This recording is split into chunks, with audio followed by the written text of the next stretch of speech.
इस आदमी के साथ जो हुआ वो बहुत बुरा था। उसने बस एक लड़की के अजीब प्यार को ठुकरा दिया था। नई नई शादी के बाद जब उसका पति यूरोप के युद्ध में चला गया तो पर्ल अपने माता पिता के साथ खेत में रहने लगी। उसका जवान और जोशीला दिल बंधा हुआ था और वो अपने गुस्से को छोटे जानवरों पर उतारती थी। उसका बस एक ही सपना था कि वो गाँव से निकलकर फिल्मी दुनिया की सबसे बड़ी स्टार बने। इसी सपने के चलते वो अक्सर साइकिल चलाकर शहर में फिल्में देखने जाती थी। भले ही महामारी का टाइम था लेकिन वो इन सबसे बेखबर अपनी दुनिया में मगन थी। उसी दिन उसकी मुलाकात शहर के थिएटर के मालिक हू से हुई। वो बहुत ही दिलचस्प और समझदार इंसान था। उसने पर्ल को फिल्म की एक रील का टुकड़ा तोहफे में दिया। पर्ल ने उसे बहुत ही संभाल के रखा पर गलती से वो हवा में उड़ गया। वो फौरन साइकिल से उतरकर उसे ढूंढने लगी लेकिन वो टुकड़ा भरे हुए मक्की के खेत में कहीं खो गया। जब वो मायूस होकर वापिस जा रही थी तो उसने खेत के बीचों बीच कुछ अजीब देखा। बहुत दिनों से अकेले रह रही पर्ल ने मकई के खेत में खड़े एक पुतले को देखा और उसके पास जाकर उससे लिपट कर नाचने लगी जैसे वो कोई डांस का साथी हो। पर्ल ने अचानक पुतले को चूमा और देखा कि वो पुतला थिएटर के मालिक हू में बदल गया है। असल में ये उसके दिमाग की उपज थी। पहले ही उसकी मॉरल और शर्मिंदगी उसे रोक रही थी लेकिन वो अपने अंदर के दबे हुए अरमानों को और नहीं रोक पाई। पुतले को देखकर वो जैसे अपने अंदर के गुस्से को निकालने लगी। खैर ये सब खत्म होने के बाद जब वो घर पहुंची तो माँ की चिड़चिड़ेपन का सामना करना पड़ा। पति शहर में किसी और के साथ गुरछर्रे उड़ा रहा था और बीमारी की वजह से पैरालाइज हो गया। सालों से उसकी देखभाल करते करते माँ की हालत भी बिगड़ चुकी थी। माँ पर्ल पर गुस्सा निकालती रहती थी और उसे गांव से बाहर जाने नहीं देती थी। यहाँ तक कि किसी और की मदद भी उसे बर्दाश्त नहीं थी। यहाँ तक कि रिश्तेदारों ने जो भुना हुआ सुअर भेजा था वो भी उसने लेने से मना कर दिया। पर्ल की दोस्त जोली उसे चर्च में होने वाले डांस ऑडिशन के बारे में बताती है जहाँ से कलाकारों को शहर में परफॉर्म करने का मौका मिल सकता है। दोनों ने साथ में ऑडिशन देने का प्लान बनाया लेकिन जब पर्ल ने माँ से परमिशन मांगी तो माँ ने उसे बुरी तरह से डांट दिया और जाने से मना कर दिया। पर्ल को गुस्सा आ गया और वो रात के अंधेरे में चुपचाप घर से भागकर थिएटर के मालिक हू के पास गई। थिएटर के मालिक हू ने उसे यूरोप के फैशन और संस्कृति के बारे में बताया और उसे आजादी की तलाश करने के लिए मोटिवेट किया। हू ने अपने प्यार का इजहार किया और वादा किया कि अगर मौका मिला तो वो उसे यूरोप भी ले जाएगा।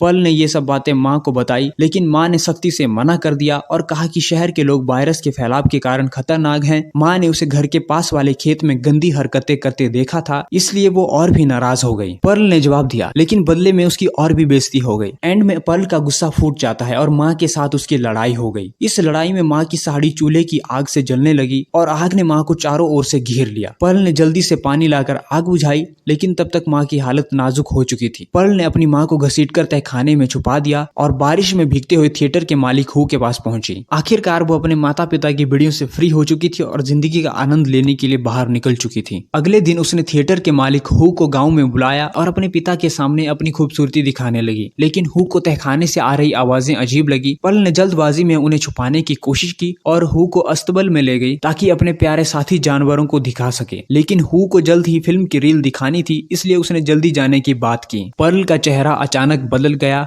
उसे लगा कि हू ने कुछ देखा है और जब हू ने सफाई देने की कोशिश की तो चीजें और उलझ गईं। पर्ल का गुस्सा और बढ़ता गया और कहने लगी तुम मुझे छोड़कर क्यों जा रहे हो? मैंने तो कुछ गलत नहीं किया। हू डर गया और सही तरीके से जाने की कोशिश करने लगा लेकिन पर्ल का गुस्सा शांत नहीं हुआ। हू कार स्टार्ट करने वापस जाने लगा लेकिन पर्ल चिल्लाई मैं इस खेत में नहीं रहूंगी और हू के कुछ कहने से पहले ही उसने एक लोहे का खांचा उठाकर कार पर हमला कर दिया। हू कार से गिर पड़ा। पर्ल ने उसे कार से खींचा और फिर तेजी से गाड़ी को एक झटके में दूर धकेल दिया। कमरे में लौटते ही उसने एक लाल रंग की ड्रेस पहन ली जो खून जैसी चमक रही थी और अपने पिता के सामने जाकर खुद को दिखाने लगी। फिर उसने एक तकिया उठाया और अपने पिता की सांसें रोक दी। एंड में उसने हू को कार समेत धकेल दिया और अपने सबसे प्यारे साथी मगरमच्छ को सौंप दिया। फिर वो साइकिल पर सवार होकर मकई के खेतों से होकर पड़ोस के गांव के चर्च पहुंची। उसे अपनी जिंदगी में ये एक ही मौका मिला था। डांस कंपटीशन के लिए उसकी दोस्त जोली पहले से ही वहां इंतजार कर रही थी और उसने बताया कि हर टीम से सिर्फ एक ही विनर चुना जाएगा। अचानक दरवाजा खुला और एक लड़की रोते हुए बाहर आई। साफ था कि वो हार गई थी। जोली को कोई फर्क नहीं पड़ा।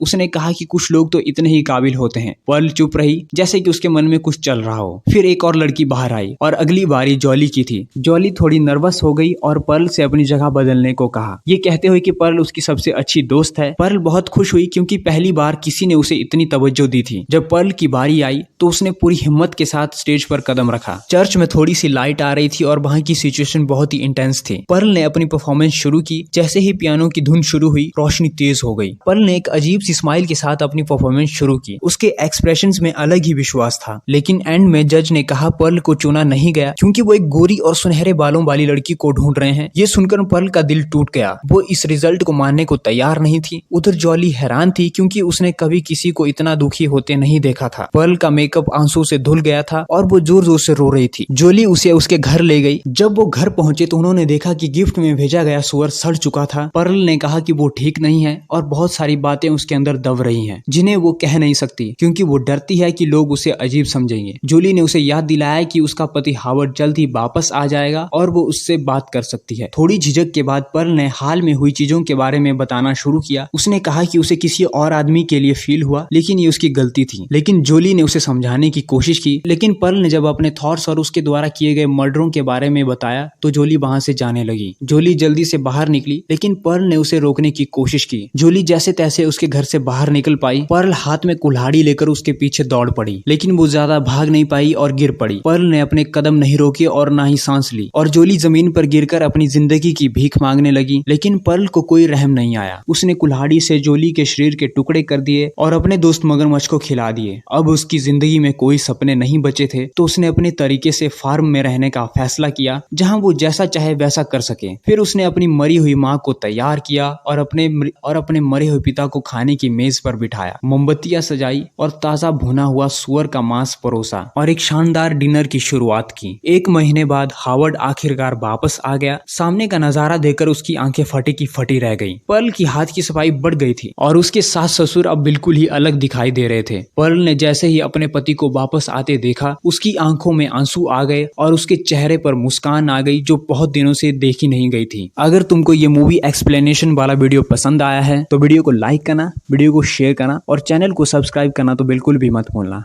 Bye bye.